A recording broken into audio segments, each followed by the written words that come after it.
Sa bawat pamilyang Pilipino, may mga pamahiin na ipinapasa mula sa mga lolo at lola. Mga simpleng babala tulad ng huwag magwalis sa gabi, huwag sumipol sa dilim, huwag sumagot kapag may tumatawag sa likod mo. Para sa iba, ito ay tradisyon lamang. Pero para sa iba, ito ay proteksyon.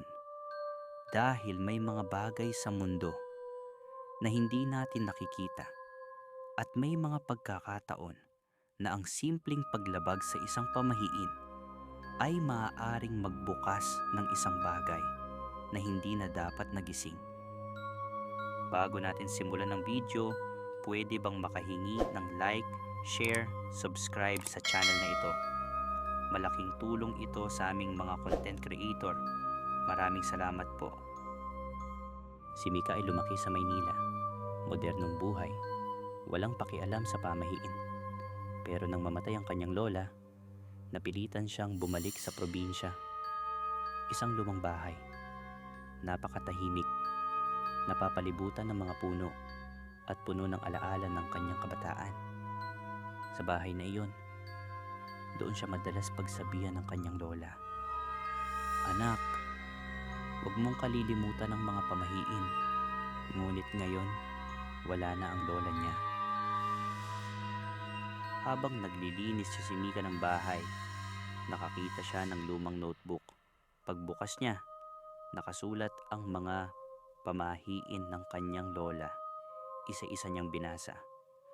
Huwag magwalis sa gabi. Huwag tumingin sa salamin kapag alas 12. Huwag sasagot kapag may kumatok ng 3 beses sa hating gabi. Napangiti lang si Mika. Ang dami naman arte ni lola. Hindi niya pinansin at di sineryoso ang pamahiin ng kanyang lola. Kinagabihan, habang naglilinis, nagwawalis si Mika. Bandang alas 11:45 ng gabi. Hindi niya naisip ang pamahiin. Biglang humangin ng malakas. Namatay ang mga ilaw at may narinig siyang bulong. Mahina. Hindi ka dapat nandito, at napatingin siya sa paligid. Wala naman tao. Bandang alas 12 ng madaling araw, napadaan siya sa harap ng lumang salamin.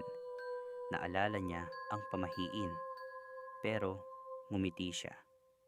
At ano naman mangyayari kung tumingin ako sa salamin nito at doon niya nakita, hindi lang siya ang nakatayo. May isa pang babae sa likod niya. Mahaba ang buhok, maputla ang balat, at nakatingin sa kanya. Biglang, tatlong patok sa pinto. Naalala niya ang nakasulat, huwag sasagot kapag may kumatok ng 3 beses sa hating gabi. Nanigas si Mika sa takot, pero inisip niya, baka kapitbahay lang. Dahan-dahan siyang lumapit. Hello? Walang sumagot. Binuksan niya ang pinto. Walang tao.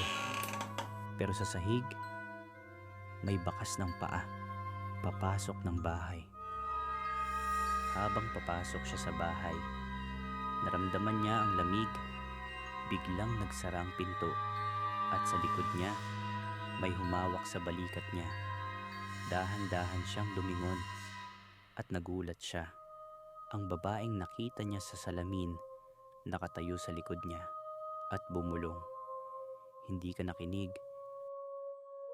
Kinabukasan, dumating ang mga kamag-anak ni Mika para kamustahin siya.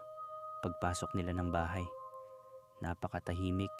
Kahit katok at tawag nila kay Mika, walang sumasagot. Nang pumasok sila sa kwarto niya, nakita nila si Mika nakatayo sa harap ng salamin. Hindi gumagalaw. Nakatingin lang ito sa salamin. Ngunit kakaiba, ang ngiti niya nakakatakot. Simula noon, walang gustong tumira sa bahay ng lola. Pero may mga dumadaan sa gabi na nagsasabing may nakikita silang babae sa loob, nakatayo sa harap ng salamin. At minsan, kapag tumingin ka ng matagal, makikita mo, hindi lang siya ang nasa loob. Marami pala sila. Kung nagustuhan mo ang kwentong ito, Huwag kalimutang mag-subscribe sa Takip Silim Stories. I-click ang notification bell at mag-like and share. Dahil sa bawat takip silim, may kwentong naghihintay na maririnig mo. Hanggang sa muli.